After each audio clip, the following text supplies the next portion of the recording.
This is my Springfield Armory 1911. This one was produced in 1914. Now, I'll give you a little history, but I will preface this with saying I am not an expert. I am just an enthusiast and a collector. But I'll give you my general knowledge of what I believe to be true. If there's something you disagree with or you think is incorrect, please, by all means, let me know. But from my understanding, the history of the Springfield 1911s is that when the initial negotiations were taking place, the Ordnance Department was able to secure a handful of contracts for Springfield Armory to produce a handful of 1911s, and that basically allowed the U.S. government to produce, I think, a third of the pistols at Springfield after Colt produced their initial 50,000 first handguns. And from what I looked into and the information I saw, it looks like that they made two runs in 1914 to total about 3,000 total pistols in that year. Now, this one, it being a 79,000 serial number, it would have been done in the second run of 1914. Like I said, only 3,000, a little over 3,000 pistols were made by Springfield Armory in 1914. They did another two runs in 1915 where they produced total about 15,300 pistols.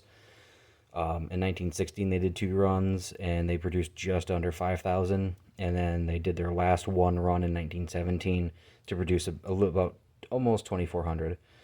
So in total, a little over 25,000 of Springfield Armory 1911 pistols pre-World War One or during World War One were made. The rest were made by Colt and potentially other various manufacturers. And one thing that I read too is that the reason they stopped producing these and only did one run in 1917 is because at that point we did enter the war and Springfield started just absolutely mass producing 1903 rifles. They thought there was a much higher need for the 1903 rifle than there was to be a 1911, so they just geared all of their shops, all of their everything towards making a crap ton of those. That's what I've read, at least. I don't know the validity of that, but it makes sense. The 1903 was a little bit more obviously important for having a rifle than for just a sidearm, but I guess it depends on, trench warfare. I'd probably rather have a handgun and a trench knife, so I guess that's up for debate, but that is a cool little tidbit. Now, the cool thing I didn't realize about these guns is these are a lot more rare, obviously only being 30,000 of them made. I was able to pick this one up pretty cheap because it has been redone, which is good and bad. It is unfortunate that it's not in its original condition with all the original internal parts and the original finish, but at the same time, if it was, I would not have been able to afford this handgun. So, no, sorry, excuse my cat running around. So yeah, if you look at this, the original ones, there would have been little S stamps on all the internal parts, like on the hammer, on the safety, on the trigger, on the barrel. There would be a little S for Springfield stamped kind of in like hidden areas in all these internal parts. If it had those originals and original grips and it hadn't been reblued, it probably would be worth around $9,000 to $10,000 in good condition. I believe these are Colt World War II era grips, not Springfield, based on the diamond count between the two, or the checker count between the two big diamonds. But thankfully, whoever did service to this gun, they put a World War II era barrel in it, probably other World War II era parts, and the finish, their refinish on it is phenomenal.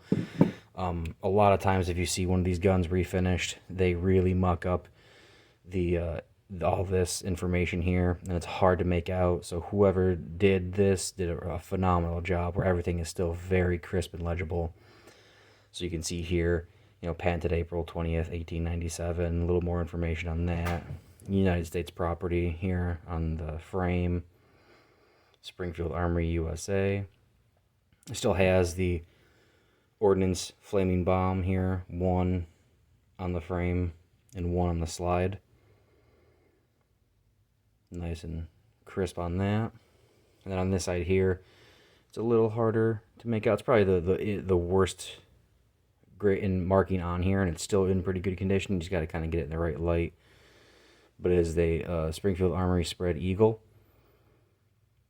And then here you can see the 79,000 serial number and model of 1911 U.S. Army. I mean, it's just an absolutely beautiful handgun. You know, magazine doesn't pop out like a newer one does, and honestly, this is the first World War I production 1911 I've ever handled.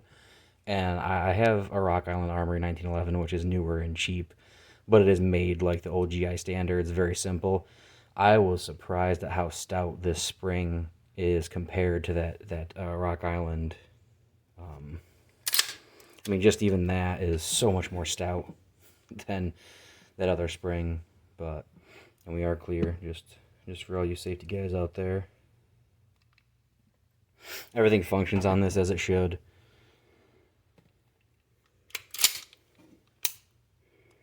Safety works. Backstrap there.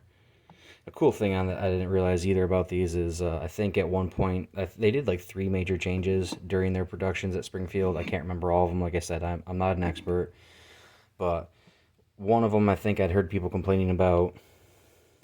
You know, the dovetail is really short on these, and the hammer's a little bit longer. So really, I mean, I've heard people complain about getting bit by that. You know, if they're shooting, which you can tell. I mean, that's touching my hand right there. So that coming back pretty hard, I could see for sure the need for a longer dovetail and a shorter hammer on that, especially coming back hard. And actually this magazine, I believe, is a World War II, potentially later, magazine. It doesn't have any mark. Actually, I think it does have an S marking on it. You can't really tell with this camera, but there's a little S stamp on the foot of that right there. But a lot of the World War II ones had a lanyard loop like this on the bottom right there, and a lot of them were two-toned, where the bottom half would be blued and then the top half would be more like raw metallic metal, like, you know, kind of like how that's wearing off. So I believe that to be a World War II magazine. I do have an original World War One, but it's currently in my collection. It is with a World War One dated pouch, and it's loaded with 1918 dated ammunition. They're stupid expensive, so kind of trying to find a good deal on one. It's hard. I would like to get a second one because it's a double mag pouch to make that display, you know, finished. But like I said, they're expensive and hard to come by on a good deal, and I collect on a budget, so I can't get everything I would like. Even just to get this, I had to sell 2 other modern guns to pick this up, because this has been a bucket list item of mine for a long time. That, and I would love to eventually pick up a World War II dated 1911. So yeah, we'll see how that goes someday, right? But yeah. So that's my kind of little breakdown on this one. I will go into detail about the need for another handgun during World War II, or I'm sorry, World War One, and the production of the 1917 revolver in my next video. So yeah, hope you guys enjoyed, and be good.